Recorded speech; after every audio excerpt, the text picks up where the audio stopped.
Rahim, Honorable Secretary General, it is a great privilege for me to welcome you to this National Flood Response Coordination Center set up by the Prime Minister. I am the Deputy Chairman. I represent the Prime Minister. We do daily operational details here by looking at the situation of the flood and relief operations. I would first like to acknowledge that your message to the world community before coming here has really made and left a big impression with the people of Pakistan. Your words like the world must wake up from the sleepwalk and it is monsoon on a steroid have almost become common phrases which people are referring to from your message. You have been associated with Pakistan when Pakistan was battling Afghan conflict and influx of Afghan refugees. Today, as Secretary General, you come to us when we are battling climate refugees. There are millions of people who have become displaced because of the climate disaster that has hit Pakistan. We faced super floods in 2010, but 20 million people were affected in 2010 with the super floods. But this climate disaster that has hit us has affected more than 33 million people. So the scale is so big that, as you also mentioned, that any country in the world, if was hit with this disaster, it would be impossible for that country to face the consequences.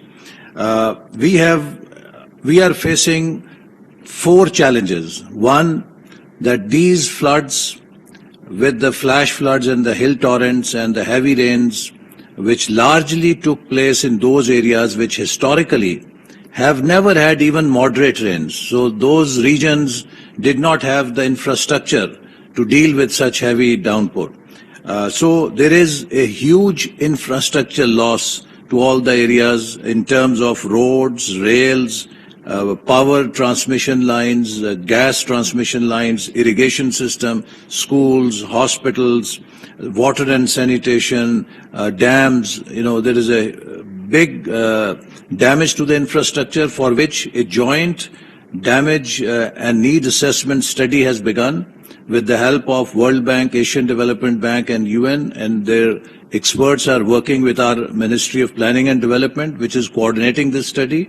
And we hope to have some initial estimates ready before the Prime Minister leaves for the UN General Assembly. And the detailed study, we hope, would also be ready with us in 4 to 6 weeks. The second important challenge, Mr. Secretary General, we face is the loss of livelihoods. All of these people have lost their livelihoods. They have seen their crops being destroyed before their eyes. They have seen their sheep, their goats, their livestock being swept away by the ferocious currents of these flash floods that hit them. Their orchards have been destroyed. So their lifelong savings have gone. And also these farming communities store the grain for their whole year as a safety net. Though that grain has been lost, their seeds for the next harvest have been swept away by the water. So they are virtually standing empty today, and we have a big challenge to put them back to life. And these are not a few hundred or thousand, about 33 million people. Majority of them will require new livelihoods. Then, Mr. Secretary General, Pakistan faces 2 more challenges: deceleration of the growth as a result of this enormous calamity. We are expecting plus minus 3% drop in our GDP growth rate, which was supposed to be at 5%. And that will have enormous impact on the employment, on the poverty in the country. We were already facing very high inflation, partly for 2 reasons. One, because of the IMF program, for which Prime Minister took some very harsh decisions. and also because of the Ukraine crisis that has put a super cycle, shock for the whole country, whole world. So we will have to battle with this high inflation also. So in this backdrop, this center is doing a very important role by coordinating civil, military, federal government, provincial governments' relief, rescue efforts. And we are also working simultaneously to build our next plan to build a more resilient infrastructure. And we hope that with your help, we will be able to mobilize the international community so that they can help us as it has been, and you have been championing. I think I don't need to say anything because the way you have articulated the challenge that Pakistan faces, nobody else can articulate it better. So with your leadership, with your support, we hope that Pakistan will come back.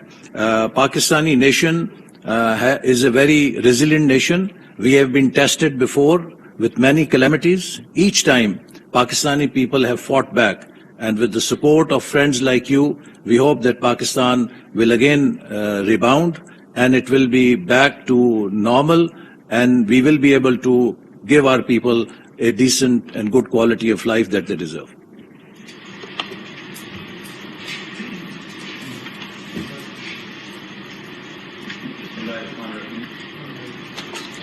Bismillahir Rahmanir Rahim.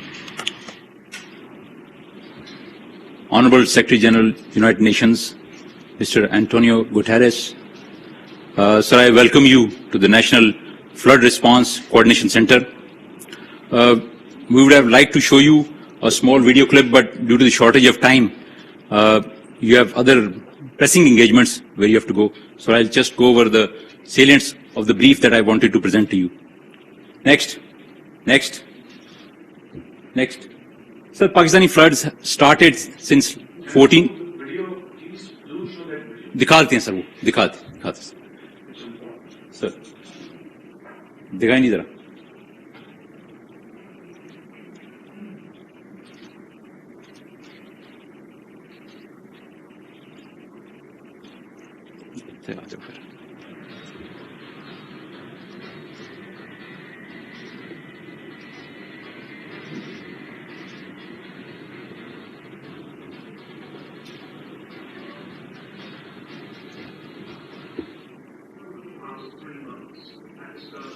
ravaged by the most catastrophic floods in our history. Unprecedented rainfall and uninterrupted flooding triggered by climate change have wreaked havoc across most of Pakistan during this monsoon season, inundating one-third of the country. Over 33 million people have been affected so far.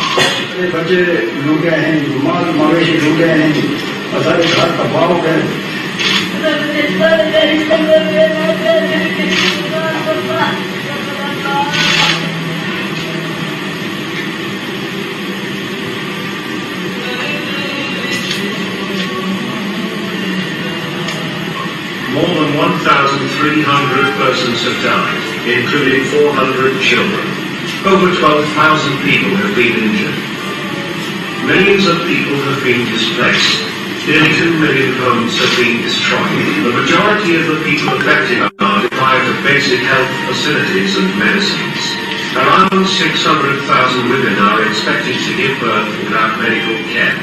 Crops, livestock, and communication infrastructure have been severely damaged. Sadly, the number of casualties and injuries is expected to increase. The devastating carnage Pakistan has experienced is a direct consequence of climate stress. The amount of rainfall in Pakistan this year has never been witnessed before.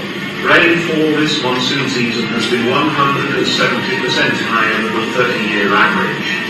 Some areas have experienced 700% more rain than average. These relentless torrential rains have caused devastating flash floods, hill torrents, and urban flooding.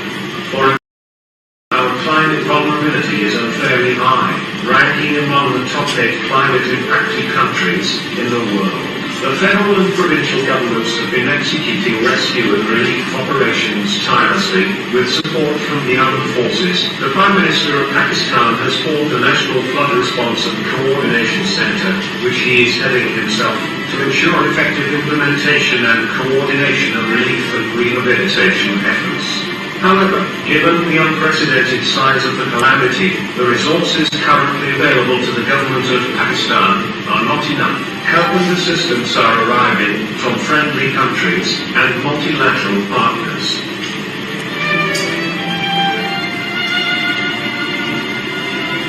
The NGOs are playing their part too. Together, we can raise the required funds for food, water, medications and tents to help provide immediate relief to those affected by floods and to help them get back on their feet. So as you would have seen, that there is a huge calamity which has befallen Pakistan. And in this huge calamity, the problem that has come is because of the rains that were 5 times higher than what we normally expect.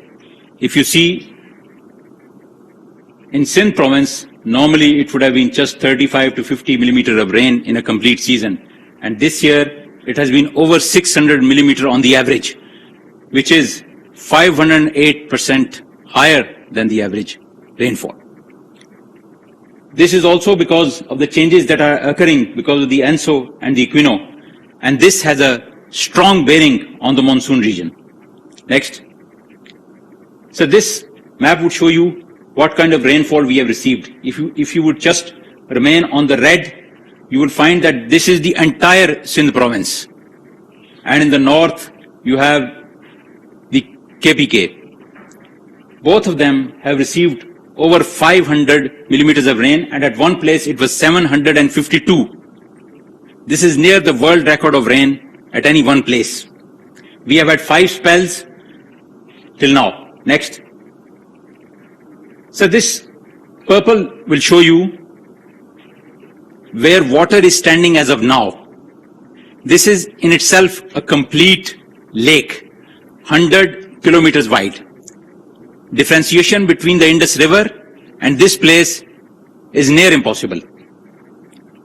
Next. If we compare it to the previous calamities, we had a loss of $5.2 billion in the earthquake of 2005, and the floods of 2010, which were 1/8 of this calamity, were 12 to 43 billion. This time, 1/3 of Pakistan is underwater. The losses will be much higher and much bigger. Next. So the area that we have underwater is bigger than UK, New Zealand, Portugal, Ecuador, or the states of Michigan and Colorado of the US. As you can see, we have lost 750,000 livestock as of now, and huge tracts of land, around 4 million acres, are underwater, which will affect our crops. Next. It is provisionally estimated that over $30 billion would be lost in this catastrophe. Next. Coming over to the Sindh province, as I've already shown, almost entire Sindh is underwater, and large tracts have water over 6 to 8 feet. Once this started, 9 locations were underwater, but now at 2 places the national railway track is underwater, and we cannot run the national rail from Islamabad to Karachi. Next. This will just give you a glimpse of the water. If you could see Hamal Lake on 4th August and now on 28th August, it seems that the entire area is Hamal Lake. Similarly, Kambar Shaddad Kot, Shikarpur are all underwater. Next. So in the other provinces, we are out of rescue, but in Sindh, we are still continuing to do the rescue operations because the water is flowing downwards and has gone to Manchar Lake, which is the biggest freshwater lake in Asia. This lake has burst at 3 places and its water is now flowing towards the Indus. Today in the morning, we had to make a cut on the national railway line as well as the N55 to make the water go towards the Indus. We are hopeful that in the next week or so, the situation will start stabilizing, but for 1 week, we have 160,000 people still in the area. Next. In the south of Sindh, the LBOD is carrying a large amount of water, but our districts are still underwater. And in Badin, the LBOD has broken its banks and is flooding the areas beside it. Next. So this is Mohenjo-daro, the oldest site in Pakistan, 5000 BC. It has undergone 740 millimeters of rain. The great stupa of Mohenjo-daro is crumbling because of this very rain. Next. So these are the damages in Sindh. Next. In Balochistan, you would see red and pink. These are the districts which have been affected. 4 districts are still underwater. At the start of the floods, Balochistan was cut off from the nation. All national highways were cut off. But with hard work and effort, we have been able to restore that link in the last month or so. Next. Now, we are left with only 3 places, and the major problem is with the Mach bridge, which collapsed, and till that bridge is constructed, no railway traffic can run from anywhere in Pakistan to Quetta. Next.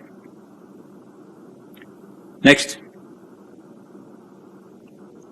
So this is the condition of the railway lines. Next. In KPK, a large area was affected, 17 districts, in which we still have water in 2 and the rest have been cleared. Sir, on your arrival today, we had one last location open up at Kalam. Next. Next. Kalam has been opened today, sir, in the morning. Next. These are just a few glimpses of what happened. Next.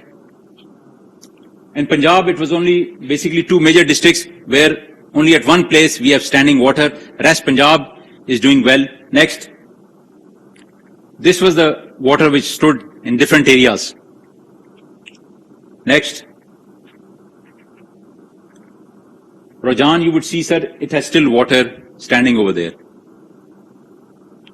Next. In GB and AGK, the rainfall was less due to climate change. This is the area which traditionally got rain, but this year there hasn't been much rain in the area. Next. This was hill torrents which were taking away everything. Wherever it rained profusely. And at other places in AJK, no rain. Mangla Dam is presently at 50% capacity, while at other places we have almost 10 times worth of water standing at different places. Next. Next. So in response to this, the Prime Minister had ordered the setting up of the National Flood Response and Coordination Center.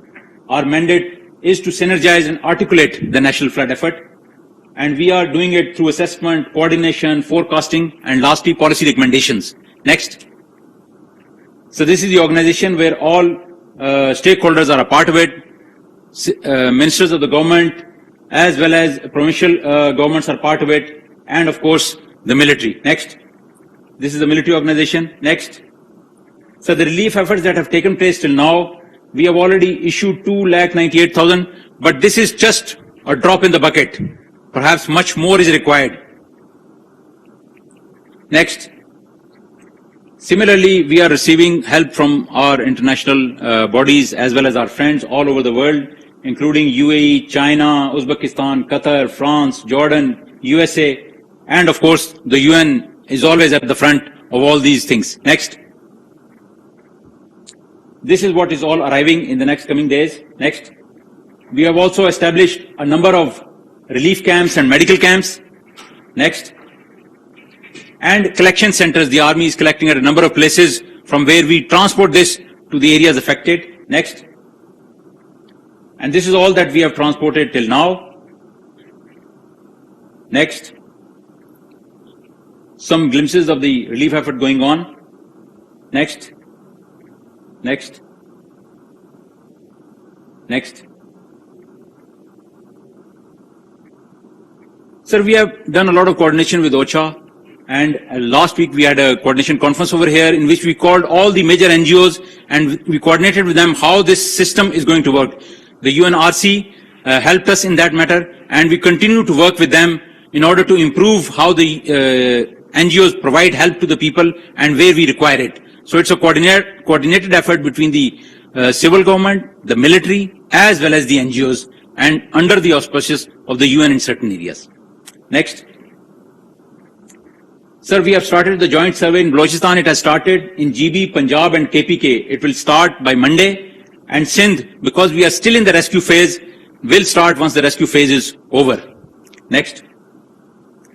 Sir, the Prime Minister of Pakistan has very kindly given 28 billion rupees to the BISP, which has, out of which 20 billion has already been distributed to the people at 25,000 rupees per household. And this is being increased to 70 billion. And which will provide almost 1.5 million families will be provided this money.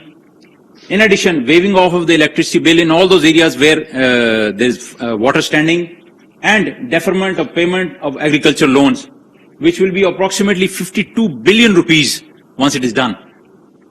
Next. Sir, we have already seen how we are looking at it. Next. The concept is very simple, sir. We are in a rescue phase in Sindh, but in other areas we have gone to relief, and we will go to rehab and reconstruction. At present, we require tents, we require mosquito nets and food. But once we go to the rehab stage, we have to reconstruct in major areas disaster-resistant structures for which help would be required from the international community. Next. So this is the plan of action which has been approved by the Prime Minister, and which we will be following to the hilt. We are already in the rescue. I feel that another 2-3 weeks this will continue. We will go to relief. Relief will last in certain areas even up to 6 months because of the standing water. And then the survey is going on, which will complete by the end of October in most areas. And from then on, we will move forward. Infrastructure is being opened as we speak, and very few areas are left. While the national infrastructure, we would like to rehabilitate some of the national highways and the railway line. And now, sir, this last aspect of compensation is already in full swing. As I said, the Prime Minister has already given the money, and 20 billion has already been distributed. The rest will be distributed in this month or so. Next, please. Sir, our lines of effort include immediate relief, damage assessment, survey of infrastructure, and then redesigning of infrastructure. And then we will carry out studies of long-term weather effects so that we can do construction of disaster-resistant structures. And of course, one of the most important things that we have learned from these floods is restoring the drainage system, which we will go after in a big way. Next. Sir, this NFRCC basically ensures better coordination between Federation and provinces, ensures efficient relief distribution. And of course, we are facilitating the NGOs, correct damage assessment, and of course, data correction and uniformity would be there. We want immediate road and railway connectivity. Hopefully, we will have railway connectivity in the next 2 to 3 days. And of course, the credible joint survey. Next, please. And we are preparing the health response plan, the food security plan, the draining system rehabilitation, education in displaced areas, and of course, improved information flow. Next. So thank you very much, sir. That is all from my side.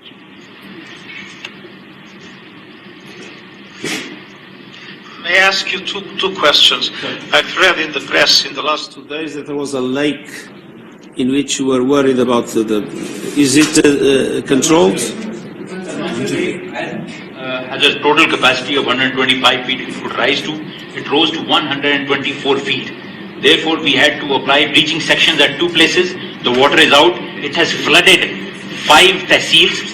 Almost 164,000 people are affected in that area. The situation is still fluid. We still have boats in the area rescuing people. However, there is a glimmer of hope as of today that we have broken the national railway line as well as the national highway N55, and the water has started pouring into the Indus. This will take about a week to stabilize. But because the water is coming from Balochistan, we feel that our danger period will still lurk for another month or so. And I mean, the monsoons now changed. Sir. Is there any risk of additional heavy rains? Sir, what we have discussed with the Met Department is that till now we don't have a danger of the weather coming up again. However, there is a system coming up on the 25th of September, which we are watching very warily. They say that it will head towards India, but because of this climate change, you are never sure, and we will continue to watch and see. If it does turn to our side, we would like to be prepared for that. Thank you.